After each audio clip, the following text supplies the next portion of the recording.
refait le Mac, le podcast chaque semaine. Vous retrouvez sur le site www.onrefaitlemac.com, mais également sur la plupart des portails de partage de vidéos. Chaque semaine dans le CD-ROM d'iCreate, sur le site Clubic et dans l'application iPhone On refait le Mac. Le débat sur l'actualité et les usages du Mac, de l'iPod, de l'iPhone et de l'iPad. Tout de suite, on passe au sommaire.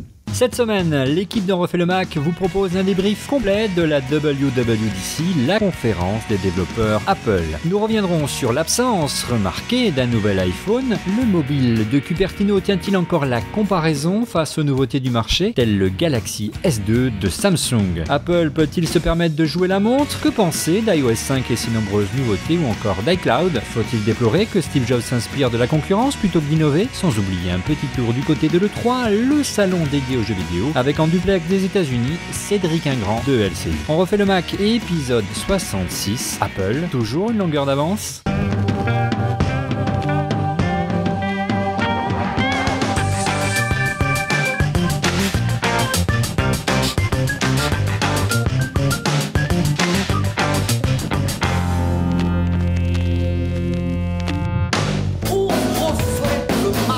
Avant de présenter nos invités, d'abord un grand merci aux près de 50 000 personnes qui nous ont regardé, enfin qui sont connectées du moins sur On refait le Mac, entre Clubic, entre le site On refait le Mac, entre la page fan d'iCreate et de notre partenaire MacWave. Vous étiez plus de 50 000 personnes la semaine dernière pour suivre le live, le direct qu'on organisait pour la première fois. Merci à vous.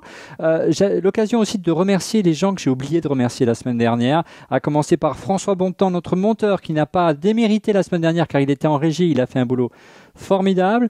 Et puis j'oublie pas également Aude Perdriel et Ganaël Agnès de l'agence Amalia qui me supportent, le mot est faible, depuis le lancement d'On refait le Mac et qui ont fait en sorte que le site ne tombe pas, et il n'est pas tombé. Bravo. Voilà, avec comme invité donc cette semaine Monsieur X, un ancien responsable d'Apple qui avance visage masqué. Bonjour Monsieur X. Bonjour Olivier. Ah, c'est quand même plus cool comme ça en différé. On peut dire des bêtises, ce sera coupé. C'est quand même c'est moins tendu que la semaine dernière, Monsieur X. Ouais, quoique j'ai l'esprit embrumé, ces histoires de cloud, là, c'est pas très clair. Je pense qu'on va en débattre ce soir. Ben oui, ça tombe bien.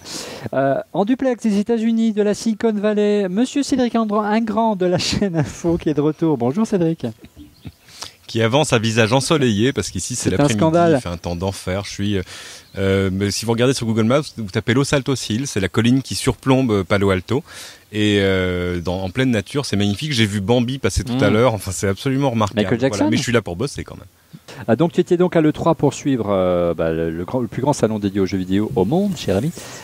On va faire un petit on fera un petit parallèle, on en parlera tout à l'heure durant l'émission. Et dernier invité, il a été sage, il a entendu qu'on le présente, c'est Rodrigo Sepulveda-Schultz, qui est investisseur, podcasteur, entrepreneur. Comment ça va, Rodrigo? Ça va pas mal, et même jury dans des concours de start-up. J'étais à l'E1, une autre conférence à Toulon vendredi dernier. J'ai vu ça sur ton Twitter. Et je rentre de Bruxelles aujourd'hui où j'étais encore à un concours de start-up organisé par Microsoft. Alors messieurs, on va revenir au sujet du débat, à savoir la WWDC. Il n'y a pas eu d'annonce, je dirais, qui ont fait trembler les murs de San Francisco, tel un tremblement de terre. Il y a eu plutôt, on attendait, Cédric, on avait fait quelques pronostics et on s'est tous plantés. Il n'y a pas eu de télé Apple, n'est-ce pas Cédric? Il n'y a pas eu d'iPhone Nano, n'est-ce pas Monsieur X? Il n'y a pas eu de Mac Tactile, n'est-ce pas moi-même? Et surtout, il n'y a pas eu d'iPhone 4S ou d'iPhone 5. Alors, selon vous, est-ce que il y a une raison qui puisse expliquer qu'Apple ne bouscule pas un petit peu sa sortie? Parce que est-ce qu'il n'y a pas une urgence aujourd'hui en matière de concurrence qui pourrait pousser Apple à accélérer le rythme, notamment lorsqu'on voit les téléphones sous Android aujourd'hui? Quand tu parles de concurrence, il faut parler bien de trois choses distinctes. Il y a la concurrence sur le matériel.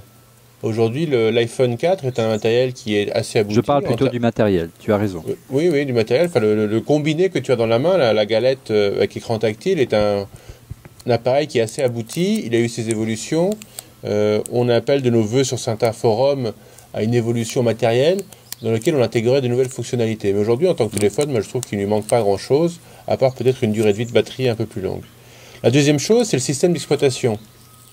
Et là, effectivement, la présentation qui a été faite cette semaine d'iOS 5 était magique. Il y avait plein de choses, et les 10 fonctionnalités qu'ils ont présentées, moi je veux les 10 tout de suite. D'ailleurs, je les ai, parce que on en parlera tout à l'heure.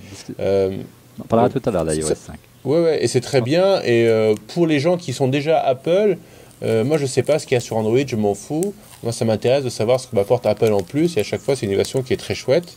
Et je le dis, on en parlera peut-être d'après, de OS 10 Lion, c'était nul. Donc iOS 5, c'était très bien. On n'en parlera pas. Voilà. Tant bien, on n'en parlera pas. Et la troisième chose, ce serait revenir sur ce que fait Apple régulièrement très bien. C'est révolutionner une industrie, et ça veut dire apporter de nouvelles fonctionnalités qui aujourd'hui n'existent pas.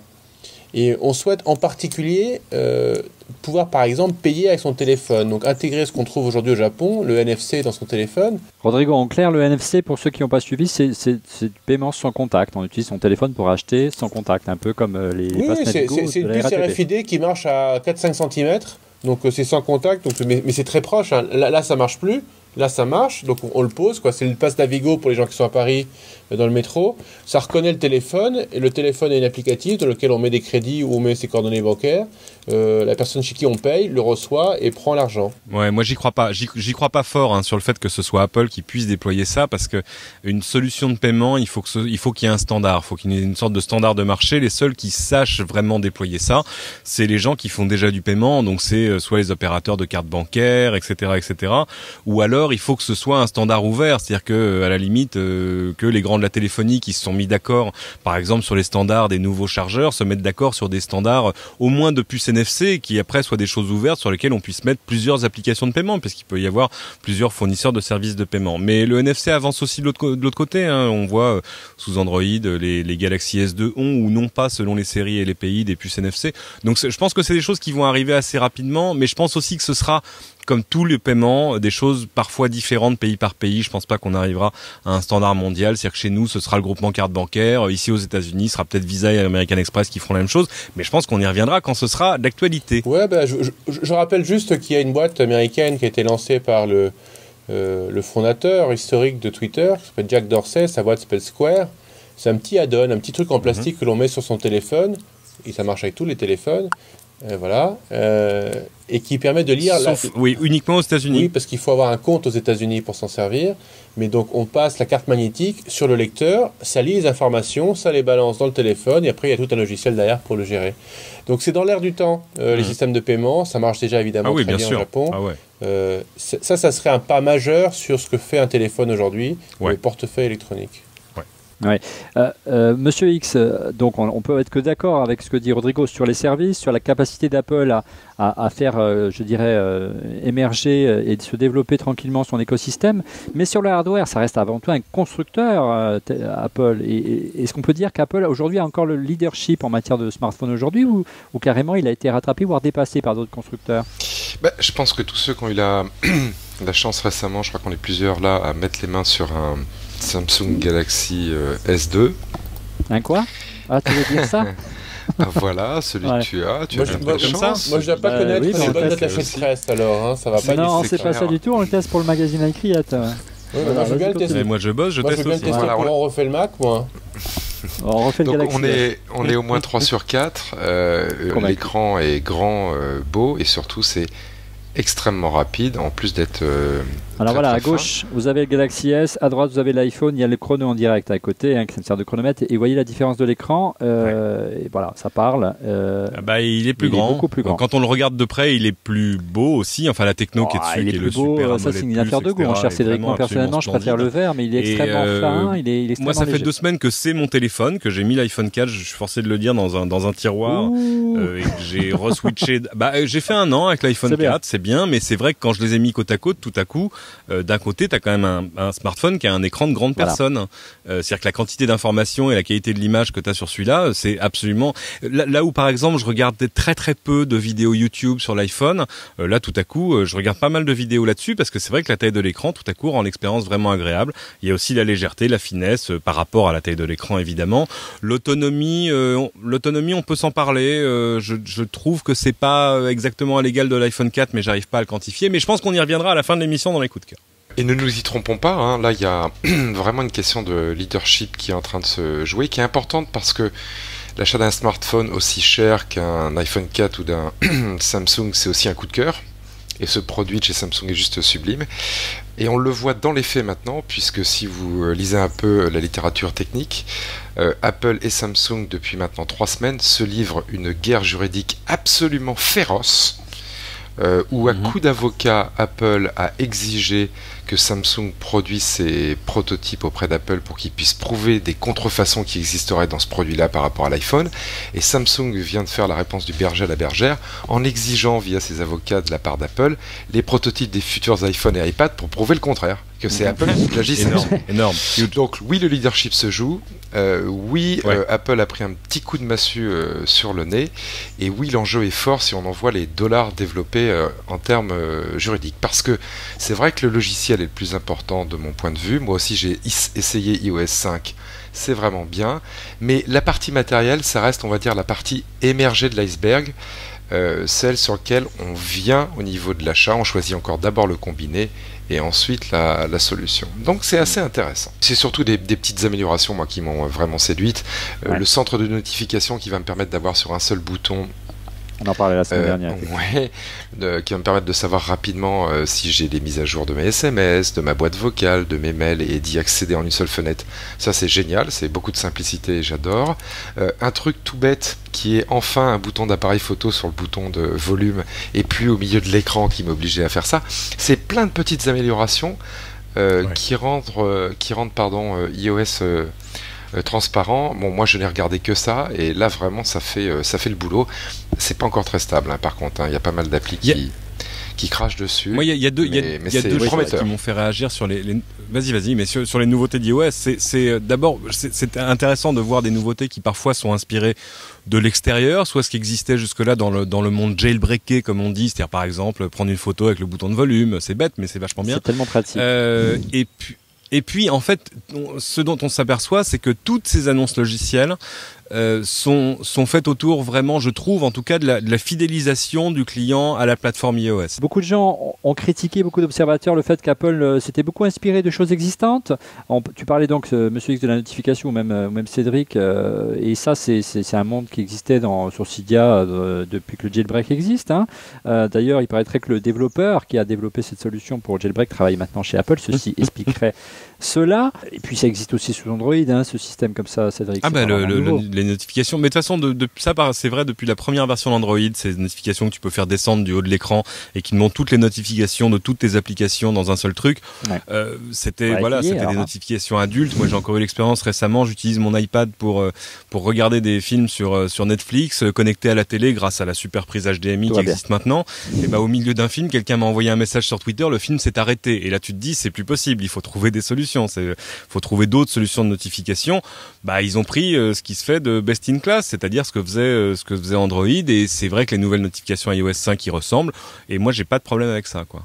iMessage, on peut également le système de chat en direct, de messaging en direct, c'est pas mal inspiré aussi d'un autre concurrent, BBM. Qui est plutôt lui du côté de l'entreprise. BlackBerry, bien sûr, de BlackBerry notamment. Oui, c'est ce qui aujourd'hui, hormis le prix qui est vraiment un avantage, rend le BlackBerry encore très très populaire chez les plus jeunes. C'est cette capacité à créer un petit groupe rapidement, instantanément, et à avoir sa petite chatroom indépendante. Et c'est ce que fait iMessage. Mais moi, je suis exactement comme Cédric. Je trouve ça bien. Il n'y a pas de mauvaise source d'innovation. Faut se rappeler pour ceux qui connaissent peut-être moins le Mac que nous, qu'Apple invente beaucoup, mais Apple aussi achète beaucoup de technologies externes, voire en vol, avec du reverse engineering. Des gros mots tout de suite. Plus ou moins légal, mais moi je trouve ça... la prochaine chronique dans iCreate le mois prochain. Voilà, je sais plus qui... C'est de bonne guerre, vraiment. Voilà, tous les bons artistes ont des références. Bon, c'est un petit peu ce qui se fait chez Apple. Pour rebondir sur ce que disait Monsieur X, ce qui est nouveau, c'est que c'est vrai qu'on attend beaucoup d'Apple, mais en général, notamment la communauté des utilisateurs, les fanboys, comme les appelle Cédric. C'est vrai qu'Apple a beaucoup innové ces dernières années, a essayé de secouer un petit peu le cocotier. Mais là, Apple maintenant arrive à une position pas monopolistique, mais il fait partie des leaders en matière de téléphonie mobile, et qu'ils ne peuvent pas tous les 4 matins remettre tout en cause, Monsieur X, on est bien d'accord. Là, c'est une nouvelle page intéressante de son histoire, il va falloir gérer son avance et avancer peut-être plus modestement. Ouais, voilà, c'est un temps un peu plus faible, cette WWDC.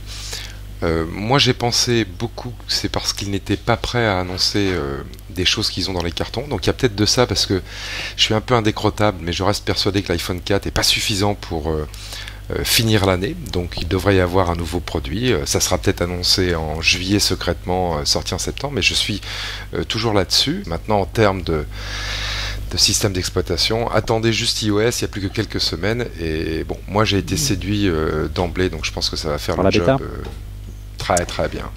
Rodrigo, tu vois vraiment qu'on assiste à un virage important dans l'histoire d'Apple où maintenant Apple doit apprendre à gérer son avance, doit apprendre à justement peut-être s'inspirer de maintenant qu'elle a une base installée phénoménale, 200 millions d'utilisateurs entre l'iPhone, l'iPod Touch et l'iPad aujourd'hui. Et quelque part, c'est vraiment un tournant de son histoire aujourd'hui qu'on est en train de vivre. Tout ce qu'on peut dire, c'est que le business de l'iPhone, qui est un business qui a un peu plus de 4 ans, ça a démarré en avril 2007, ça représente 50%. Enfin, au dernier chiffre, c'était 49% de leur chiffre d'affaires. Donc ils ont réinventé la boîte autour de ce produit, clairement, et c'est encore quelque chose qui est en croissance importante chez eux. Je sais pas si ils doivent apprendre à le gérer. En revanche, ils doivent anticiper la phase de maturité de ce marché chez eux et qu'est-ce qu'ils font pour continuer à se différencier et maintenir leur avance. Ça arrive à tout le monde.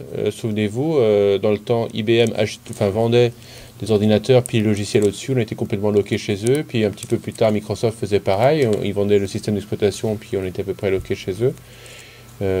C'est plutôt ça. Je pense qu'ils sont encore en très forte croissance. C'est pas encore... Non, mais simplement, voilà, il y a je dirais celui qui joue le rôle d'Apple aujourd'hui en matière de téléphonie mobile, je fais hurler plein de gens qui regardent ce podcast, mais c'est plus Microsoft aujourd'hui, puisqu'ils cherchent une voie totalement différente en matière d'interface avec Windows Phone 7, pas toujours réussi d'ailleurs, en tout cas les ventes ne le montrent pas aujourd'hui, mais en fait l'esprit think différent, il est plus passé chez Microsoft parce qu'ils ont tellement de retard qu'ils sont obligés de casser les codes pour essayer de rattraper, de se différencier. J'abonderais dans le sens de M. X qui parle tout le temps du téléphone nano. Ouais. Alors je ne sais pas si c'est un téléphone nano qu'il nous faut, mais clairement il faut qu'il descende en gamme avec des prix d'entrée moins chers pour aller taper le volume. Dans le temps, Nokia, qui était le géant des télécoms et des fabricants de téléphones, ils continuent à en fabriquer beaucoup, faut quand même pas dire qu'ils n'en font pas, mais ils ont quasiment zéro marge. Et leur cours de bourse a complètement explosé en vol, tout ça en 4 ans. Donc quelque part, Apple reprend la place que Nokia a laissé vide, mais ils doivent descendre la chaîne un petit peu, probablement, pour avoir une assise plus importante en termes d'utilisateurs. Ils ont gagné des parts de marché sur le haut de gamme et le très haut de gamme. Et là, maintenant, ils sont dans une situation où il va falloir qu'ils gagnent de la part de marché pure. C'est-à-dire qu'aujourd'hui, aux États-Unis, Android, c'est 50% du marché des smartphones, loin devant Apple, BlackBerry, etc. Alors Windows Phone 7, etc. Et de fait, je pense qu'on va finir par s'accorder sur le fait que toutes les annonces d'Apple s'organiseraient bien autour de l'offre éventuelle, peut-être à la rentrée de septembre, pas d'un iPhone nano, mais d'un iPhone d'entrée de gamme, ou peut-être que l'iPhone existant, lui, va monter en gamme, gagner un plus grand écran, ce serait assez logique, et qu'il y aurait un iPhone dérivé de l'iPhone 4 aujourd'hui qui prendrait la place et qui serait à 150 ou $200 sans subvention, c'est-à-dire tout à coup dans les moyens d'à peu près tout le monde avec la subvention d'un opérateur, justement par exemple les jeunes générations qui elles vont comprendre tout de suite l'intérêt d'un système de messagerie instantané que les adultes vont utiliser un peu moins, et puis évidemment avec moins de stockage, et tout à coup le cloud arrive, bref tout ça, et tout à coup il va se passer ce que j'avais dit au premier jour du lancement du premier iPhone, c'est-à-dire de dire on peut pas conquérir tout le marché avec un seul téléphone. Si vous vendez cher, vous en vendez peu, vous en vendez beaucoup, c'est moins cher. Ou si vous vendez moins cher, vous en vendez beaucoup plus. Et moi je constate depuis quelques années une translation des prix des produits Apple. Vous vous souvenez, dans le temps, ils avaient des serveurs qui vendaient, des Xserve. Cette gamme a été coupée, c'est des serveurs qui coûtaient assez cher. On vendait du matériel de bureau, des Mac Pro, ils n'ont pas été mis à jour depuis fort longtemps. Là, au dernier keynote, ils ont annoncé que 3/4 de leurs ventes, c'était des laptops. Et les laptops, ils coûtent moins de $1000 aujourd'hui. Si vous regardez les ordinateurs, ça ne représente plus que 20% du chiffre d'affaires d'Apple, et ça va vers le laptop qui est moins cher. Après, il y a toute la partie iPod, et la partie iPod a été très segmentée dans les prix très bas du marché. C'était les nanos, les machins, etc. Après, ils ont réinventé un nouveau marché avec l'iPad, qui est quand même à moins de $1000. Et puis l'iPhone, mais c'est encore un produit qui est à moins de $800, dans le plus haut de gamme, plutôt à moins de 500. Donc en fait, il y a une tendance de fond chez eux à aller chercher le volume en baissant les prix moyens de chacun des produits. Donc oui, c'est logique qu'il y ait un téléphone complémentaire qui arrive. Quelque part, Monsieur X, j'y ai jamais pensé auparavant, mais est-ce que quelque part l'iPhone Nano, enfin l'iPhone d'entrée de gamme, pour les jeunes en clair, ceux qui n'ont pas les moyens de s'acheter un iPhone, c'est pas un iPod Touch? Je sais pas, mais on retourne vers le concept plus iPod. on va dire, un iPod ou un petit boîtier qui te permet de téléphoner et d'écouter de la musique, qui sont quand même les deux fonctions, et puis de communiquer avec tes copains, enfin, tes amis, tout ça. C'est quand même les trois fonctions qu'utilisent le plus les populations les plus jeunes. Donc on en parlait déjà en 2004, et à l'époque ça s'appelait iPod, on n'imaginait pas encore l'iPhone. Oui, donc c'est retourner vers un produit qui est plus peut-être un iPod qu'un téléphone, et qui te permet en gros de faire 4 choses: téléphoner à pas cher, de jouer bien sûr, de communiquer en utilisant Twitter, Facebook, et on voit que dans iOS 5, Twitter va être carrément au cœur de iOS. Et puis j'en oublie un, écouter sa musique bien sûr. Messieurs, on avance donc à la deuxième annonce entre guillemets forte de cette WWDC 2011, c'est iCloud, je l'ai bien dit, et non pas iCloud, je parle un peu vite. Donc ouais, c'est magnifique. Alors, qu'est-ce que vous en avez pensé? Est-ce que quelque part, cette annonce des services d'Apple dans les nuages n'a pas un peu fait pchit? Qu'est-ce que vous en pensez, messieurs? Ils surfent sur la vague du moment. Je ne suis pas convaincu de la valeur absolue du truc. Il y a des alternatives qui existent déjà, type Dropbox, qui marchent très bien. Voilà, et puis bon, ils vont le faire avec des API. Donc, il faut attendre que tous les logiciels se mettent à jour sur les API d'iCloud pour voir qu'il y ait une vraie valeur ajoutée de ce truc. Ça fait très très longtemps qu'Apple essaye de déporter des services sur Internet et de faire de l'argent avec. Sans remonter à l'ancêtre de iCloud, pardon. On peut aller juste une génération avant MobileMe, ça s'appelait .Mac, c'était imprononçable en français, parce qu'en américain ça s'appelle .Mac, et c'est en français .Mac, donc les gens ne comprenaient pas, mais il y avait déjà ce service payant, dont le principe de base était de proposer un stockage sur Internet, un logiciel de backup, il y avait ce fameux eDisk, ou iDisk en anglais, qui, à l'instar de Dropbox, en le faisant un peu moins bien, permettait de synchroniser des fichiers locaux sur sa machine et dans le réseau, et puis tout un tas de services supplémentaires. Un aussi qui me tient beaucoup à cœur, la partie iWeb et hébergement d'un site internet pour les mauvais en construction de site internet comme moi. Donc là, c'est plutôt au passage, iWeb ne continuerait pas. On va en parler. Donc iCloud, pour moi, c'est une généralisation ou un aboutissement de leur politique de service sur Internet. Je pense qu'ils la sortent plus tard que prévu, parce qu'ils ont eu des tas de galères avec MobileMe qui les ont empêchés d'avancer. Moi, la première impression que j'ai eue était assez négative, parce que je me suis dit, exactement comme disait Cédric, iCloud, pour en bénéficier, il va falloir que j'ai un iPad, un iPhone, un Mac, un abonnement à iCloud, etc. Donc je sois 100% Mac. Oui, mais la petite différence qui n'est pas négligeable, avant de mettre un coup de hache sur iCloud, c'est que c'est gratuit. C'est vrai, mais bien sûr. Et ça fait une très très grosse différence. Donc effectivement, ça a beaucoup d'intérêt si j'ai que du Mac, mais en même temps ça me coûte pas un rond, et pour les utilisateurs fans de MobileMe comme moi, c'est une sacrée bonne nouvelle. C'est-à-dire que là, à la différence de MobileMe avant, le service il va être dans le cœur de l'OS, c'est gratuit, c'est une fonctionnalité transparente. Moi, la seule crainte que j'ai, c'est qu'à chaque fois, même en payant, Apple nous a fait cette promesse, et à chaque fois ça a merdé parce qu'il y avait des bugs, mais il y en a ailleurs, mais surtout parce que la bande passante attribuée à ces services est juste totalement en dessous de ce qui est nécessaire. Et moi je les attends sur ce point-là. S'il n'y a pas la bande passante, ça sera un fiasco. T'imagines le jour où ils vont ouvrir la plateforme iCloud, si tous les iPhones du monde se mettent à synchroniser toutes leurs données, etc., ce que ça représente, et les Mac et les machins et les iPads. Non, je pense qu'ils vont le faire par tranche, évidemment, et puis ça y est, ils ont maintenant les gros centres serveurs et tout ça, mais oui, non, c'est vrai que ça veut dire qu'il y a quand même une énorme plateforme derrière, et t'as raison sur le fait que la gratuité du service veut dire une chose, et on le disait tout à l'heure, c'est que c'est pas un truc destiné à faire de l'argent, c'est un truc destiné à fidéliser les utilisateurs et à les locker dans la plateforme. Donc vous êtes d'accord avec Cédric, c'est quand même aussi un formidable outil de fidélisation, surtout que ça va de pair avec une avancée dont on n'a pas parlé d'iOS 5, qui est la synchro sans fil, la synchro Wi-Fi. C'est-à-dire qu'en clair, toutes les applications, toute la musique, on va parler d'iTunes Match dans un instant, qui est acheté, toutes les applications qui sont achetées, tous les contacts sont automatiquement synchronisés dans tout son univers, Mac, iPhone, iPod, iPad, et ça c'est quand même ça peut convaincre pas mal d'utilisateurs à rester dans l'univers Apple. Ça, c'est en tout cas la stratégie d'Apple. Est-ce qu'ils vont réussir, monsieur X? Effectivement, il faudra que ça tienne. Un petit mot d'iTunes Match brièvement avant de passer aux annonces de l'E3. On est en retard. Bon, là, par contre, alors on est d'accord, messieurs, ça a fait pchit. On s'attendait à avoir un Spotify bis et finalement, on a une zone de stockage. Non, c'est un peu plus que ça, Olivier. C'est qu'aujourd'hui, il faut aller voir le site d'Apple US, la comparaison qu'ils font entre le service Music Match et puis les services concurrents de chez Google et Amazon. Ils ont une matrice de comparaison carrément sur leur site internet. Et ils racontent une belle histoire qui est juste. La différence entre Music Match et le reste du monde, c'est que tu prends ta bibliothèque iTunes, moi elle contient plusieurs milliers de titres, tu n'as pas nécessité d'aller la charger dans iCloud pour la mettre à disposition. En fait, iCloud va aller regarder ta bibliothèque en local sur ton disque dur et te mettre à disposition dans le cloud un index, une liste, un miroir de ce que tu as sur le disque dur.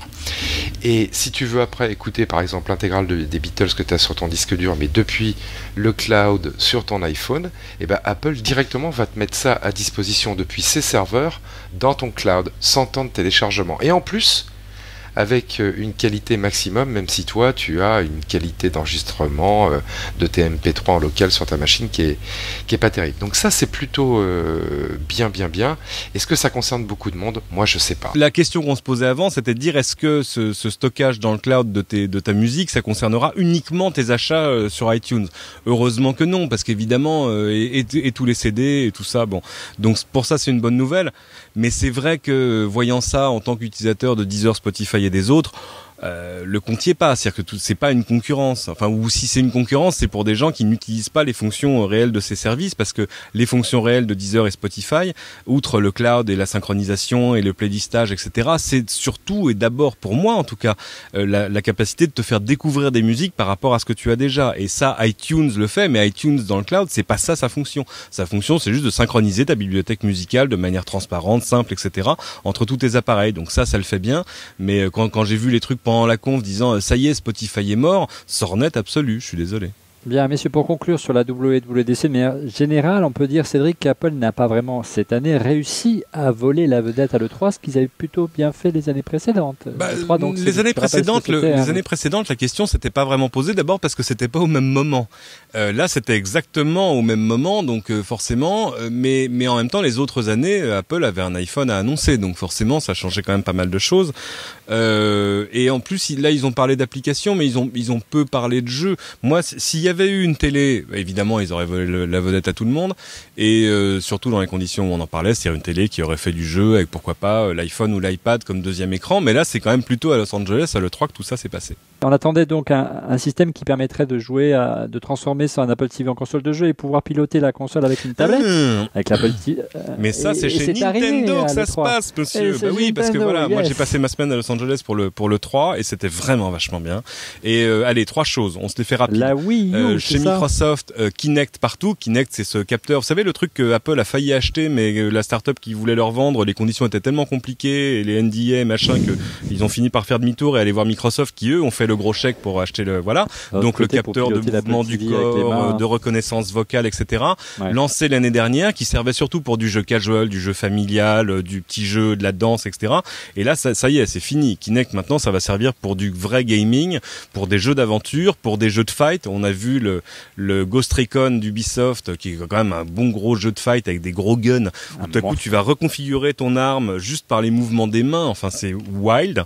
Et avec des applications qui sont beaucoup plus médias, parce qu'aujourd'hui 40% du temps passé sur une Xbox se passe hors du jeu vidéo, c'est-à-dire à regarder des vidéos, du Netflix et de la télé, parce que ça y est, on va pouvoir regarder la télé sur sa Xbox avec de la reconnaissance vocale. Tu peux commander tout à coup, ton expérience de média avec de la reconnaissance vocale, avec Bing à l'intérieur de la Xbox pour chercher tes contenus à la voix. Enfin voilà, là il se passe des trucs en termes d'expérience utilisateur et d'interface. Et la télé arrive chez Microsoft, en clair, on peut, voilà, il y a des programmes comme on l'a vu. Absolument, jusque-là c'était plutôt de la VOD ou de la SVOD, du live, etc., avec des sports aux États-Unis et des choses chez nous. Et là, ils ont signé avec Canal en France, ils ont signé avec plein de chaînes ici. On va pouvoir voir de la vraie télévision. Alors pour revenir à la Nintendo, est-ce qu'il n'y a pas de velléité, puisque c'est Nintendo donc se pilote avec un ersatz de tablette, hein, c'est une nouvelle Wiimote, hein, il n'y a pas de nom encore officiel pour cette... Leur prochaine console qui sortira en 2012 avec d'un côté comme une Wii mais qui serait enfin passée à la HD, là il y avait vraiment besoin, du coup ça va permettre d'accueillir tous les jeux gamers, les gros jeux Electronic Arts, etc. Et puis avec ce deuxième écran, ce ce paddle qui inclut un deuxième écran et qui tout à coup ouvre des capacités d'interactivité incroyables. On voit les vidéos de démo où tout à coup tu pourras commencer une partie sur l'écran de la télé, la finir sur ton deuxième plus petit écran, ou l'utiliser comme un écran déporté pour avoir des fonctions qu'un seul joueur verrait. Il y a un prototype de cache-cache auquel on a joué qui est extraordinaire, où tu vois où tu es dans un labyrinthe et les autres joueurs regardent tous ensemble l'écran de la télé où ils essaient de te chercher. C'est magnifique. Le tactile fait que tout à coup ça peut être une arme pour envoyer des choses vers l'écran. Tu peux jouer avec la Wiimote dans une main, l'écran dans un autre, la télé. Enfin voilà, ça ouvre des trucs qui font réfléchir beaucoup les éditeurs de jeux qu'on a rencontrés, Ubisoft et les autres, qui disent attendez, mais ça va nous ouvrir des portes en termes d'interactivité géniale. Alors Nintendo, ils font le choix de te filer ce deuxième écran avec la console qui sortira donc l'année prochaine. Les autres vont probablement faire autrement. Microsoft, eux, d'ici là, il y aura des tablettes Windows 8 qui vont sortir. Voilà. Mais le principe du deuxième écran tel qu'il pourrait exister sur une Apple TV plus un iPad ou un iPhone, c'est vachement intéressant pour le jeu vidéo.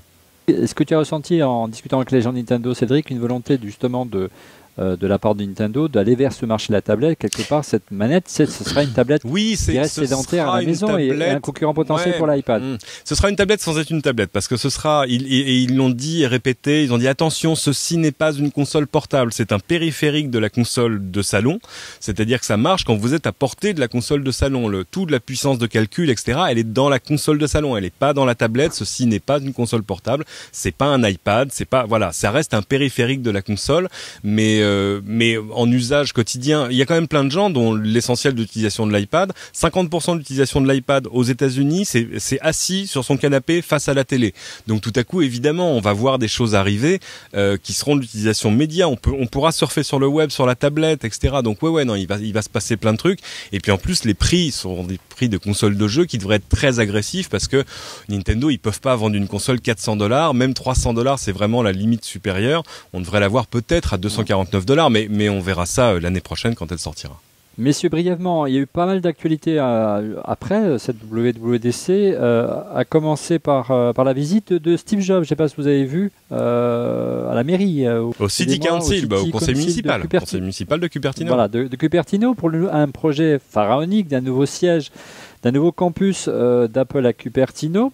Vous en avez pensé quoi comme ça? C'est plutôt plus sympathique. Le patron d'Apple himself vient défendre, déposer son permis de construire à la mairie de Cupertino. C'est Stargate, mais à l'horizontale, quoi. Non, c'est très impressionnant. Oui, la réaction a été la même, je crois, pour tout le monde. Bon, d'abord, ils doivent avoir besoin des mètres carrés. C'est plutôt une bonne nouvelle pour la santé d'Apple. La croissance est là, messieurs. Bon, on a un peu pensé qu'il se faisait aussi super plaisir Il doit être féru d'architecture, enfin, on le sait, on laisse une trace, c'est pas un bête pain de sucre, c'est un sublime bâtiment. Il va voir sa grande arche. Je pense qu'on le verra comme la muraille de Chine depuis le ciel. Absolument. Il faut aller le voir parce que d'abord on dirait que Steve a préparé ça comme une mini keynote. Et par contre, dans une keynote, il est seul à parler. Et là, évidemment, il y a le maire, les gens du conseil municipal qui lui parlent, qui lui posent des questions. Et à un moment, il montre des slides sur je sais pas quel est le dispositif exactement, et il dit voilà, vous voyez sur la slide telle zone et telle zone. Et je sais pas, je crois que c'est le maire qui lui dit oui, mais monsieur Jobs, vous savez, là c'est tactile, hein, vous pouvez dessiner dessus si vous voulez. Nous aussi, on a de la technologie, délicieux. Et à la fin, il paraît qu'il y a une femme qui lui dit oui, mais monsieur Jobs, qu'est-ce que les habitants de Cupertino vont gagner à ce nouveau siège? Enfin, qu'est-ce que ça leur apporte finalement? Et Jobs lui a dit écoutez madame, alors deux choses. D'abord, je vous rappelle que nous sommes le plus gros contribuable de Cupertino, donc voilà, autre chose. Et puis que tous les gens qui travaillent chez Apple, l'immense majorité d'entre eux ont choisi d'habiter à Cupertino parce que c'est là qu'on est, et qu'évidemment ce nouveau siège nous évitera d'avoir à déménager à Mountain View. D'autres questions? Et quelqu'un d'autre lui a dit mais pourquoi est-ce que vous feriez pas un cadeau aux habitants de Cupertino? Vous pourriez par exemple, je sais pas, tous leur offrir un iPad. Et là, Steve a fait une pause et leur a dit oui, mais vous comprenez que pour payer ce nouveau siège, nous avons besoin de vendre énormément d'iPad. Il y a eu une annonce un peu surprise, messieurs. Aujourd'hui, nous enregistrons, nous sommes mardi soir. C'est le départ de l'un des pères des Apple Store, monsieur X, à savoir Ron Johnson.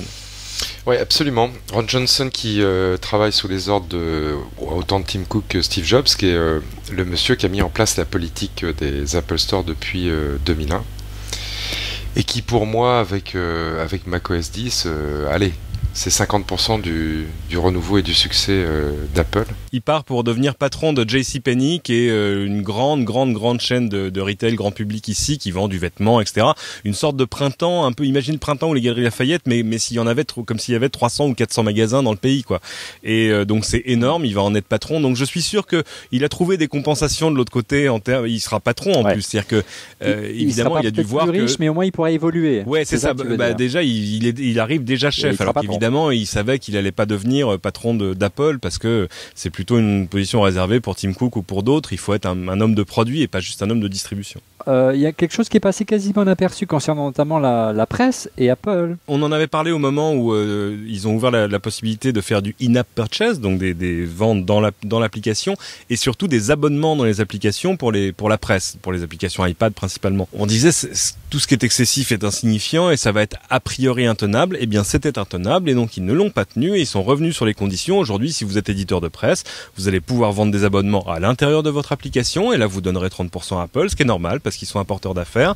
Mais vous pourrez continuer à les vendre sur votre site web, enfin où vous voulez et au prix que vous désirez. C'est-à-dire que vous pouvez vous dire bon, je donne 30% à Apple sur mes ventes dans l'application, donc je vais peut-être faire l'abonnement dans l'application un petit peu plus cher pour compenser ça. Tout le monde va s'y retrouver, les éditeurs aussi. Bien messieurs, il est vraiment temps de passer à vos coups de cœur. Bien messieurs, vos coups de cœur, on va commencer par Monsieur X. Du côté, on va dire, positif cette semaine, un truc bien connu, c'est Twitter. Moi j'utilise beaucoup Twitter, y compris avec mon compte True Mr X, et j'attends ce qui a été annoncé. Pourquoi il y a un autre compte? Oui, mais encore plus secret. Donc j'attends ce qui a été annoncé, qui est, je crois, disponible pour certains privilégiés aux États-Unis, mais pas encore en tous les cas pour mon compte, qui est la possibilité directement de rajouter des photos depuis le fil Twitter, ce qui quand même simplifierait vachement les choses. Alors moi je fais partie des Twitter maniaques qui ne souhaitent pas que Twitter devienne aussi riche fonctionnellement que Facebook, parce qu'à ce moment-là ça ne servirait plus à rien, ça serait un Facebook, et moi j'aime pas Facebook.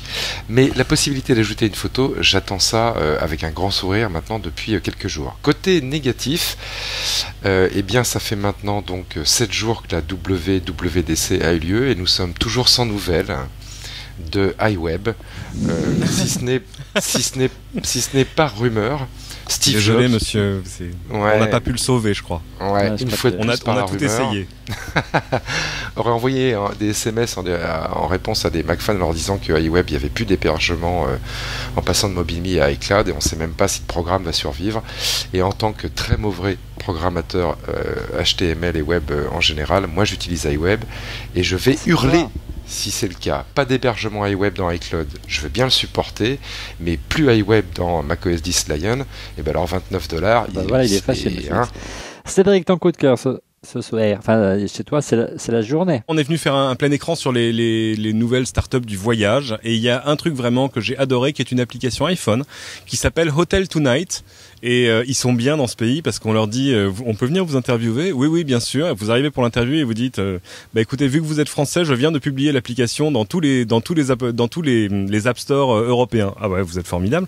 Ça s'appelle Hotel Tonight. Imagine, tu es dans une grande ville américaine aujourd'hui et européenne demain parce qu'ils le préparent, et tu dis flûte, il me faut une chambre d'hôtel. Tu ouvres ton application, on te localise évidemment, on te dit tu es dans telle ville, et là tout à coup tu as les 3 meilleures offres d'hôtels pour ce soir-là, là maintenant. C'est-à-dire qu'en fait, ils ont une vingtaine ou trentaine d'hôtels dans chaque ville, et tous les jours, ils sélectionnent les 3 meilleures offres, et tu cliques, et sur le site d'ailleurs de Hotel Tonight, tu peux voir, il y a une vidéo YouTube remarquable où ils réservent un hôtel en 8 secondes 5. Et voilà, ça y est, c'est réservé, tu peux te présenter à la réception de l'hôtel, ta chambre t'attend, et en plus évidemment dans des conditions qui sont vachement intéressantes, c'est-à-dire entre 30 et 70% de réduction. C'est vachement bien foutu, c'est très utile, c'est un peu limité, c'est pour les gens qui prennent des initiatives un peu, enfin voilà, qui surpréparent pas leur voyage à l'avance, mais voilà, c'est vachement bien exécuté. Si on pouvait faire la même chose pour les billets d'avion, ce serait huge. Ça va venir. Rodrigo, ton coup de cœur?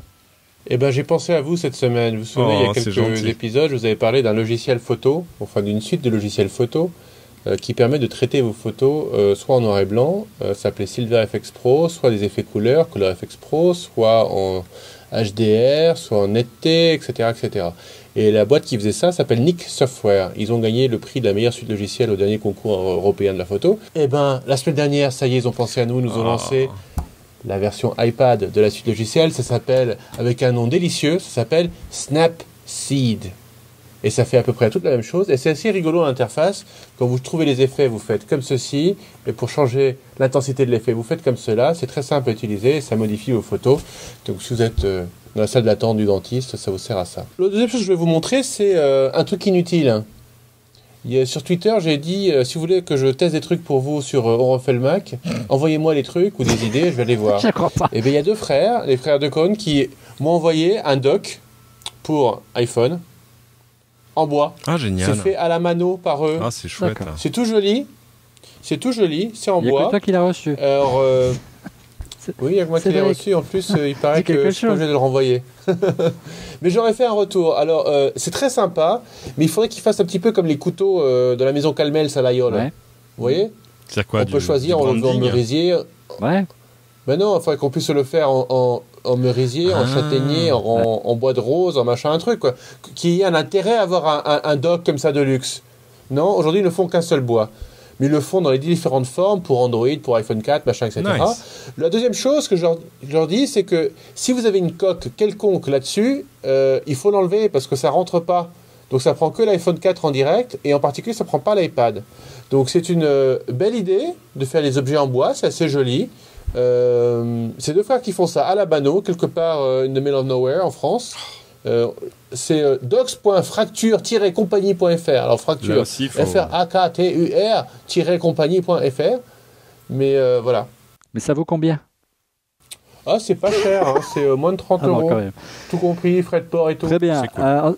Merci Rodrigo. Fun, joli, ça change du plastique blanc, quoi. D'accord. Hein. Merci Rodrigo. En ce qui me concerne, j'ai un peu éventé mon coup de cœur. Hein, donc c'est le Galaxy S2. Alors regardez, même la boîte ressemble à celui de l'iPhone. Hein, alors moi j'ai beaucoup aimé. Alors je suis pas un fan d'Android, mais ce qui est génial, c'est l'écran, la taille de l'écran, et c'est très difficile, comme disait Rodrigo. Une fois qu'on a goûté à un écran plus grand, c'est presque une mini tablette finalement. Ce smartphone. Voilà quoi. Regarde la dose d'information que tu arrives à mettre sur cet écran. C'est quand même proprement. Non, c'est tuant quoi. Voilà. Voilà, donc c'est très difficile de revenir en arrière, hein, surtout quand on met l'iPhone à côté. Voilà, là il y a 1h07 d'enregistrement, c'est l'horreur. La qualité de fabrication n'est pas aussi possible, je trouve, aussi top que l'iPhone, parce qu'il n'y a pas de verre, il n'y a pas de matière noble comme le verre ou le métal. Mais en tout cas, c'est intéressant et ça montre qu'Apple devrait aussi, tu disais Monsieur X tout à l'heure, tu disais descendre en gamme, mais aussi peut-être monter un peu plus et monter avec un écran plus grand, parce que c'est vraiment agréable et c'est vachement plus immersif tout simplement, notamment pour ceux qui aiment les jeux. Et moi j'aime beaucoup. J'ai bon espoir qu'à la rentrée, Apple rectifie le tir et se montre, je dirais, aussi ambitieux que l'a pu être Samsung avec ce Galaxy S2. Voilà, merci messieurs d'avoir participé à ce 66e numéro d'On refait le Mac. Merci à Monsieur X qu'on retrouve la semaine prochaine dans sa cuisine. Merci à Cédric qu'on retrouve dès samedi dans plein écran avec un numéro très très riche puisqu'il était à l'E3, puisqu'il est dans la Silicon Valley, qui vient de faire plein de bonnes surprises, n'est-ce pas Cédric? Et on retrouve Rodrigo très vite également dans On refait le Mac, j'espère, dans de nouvelles aventures entrepreneuriales. Voilà, c'est pas très français ce que j'ai dit, mais c'est pas grave. On se retrouve la semaine prochaine. Merci beaucoup. C'est parfaitement français. Oui, mais je suis pas. Oui, bon bref. Merci beaucoup et à la semaine prochaine. Bonsoir.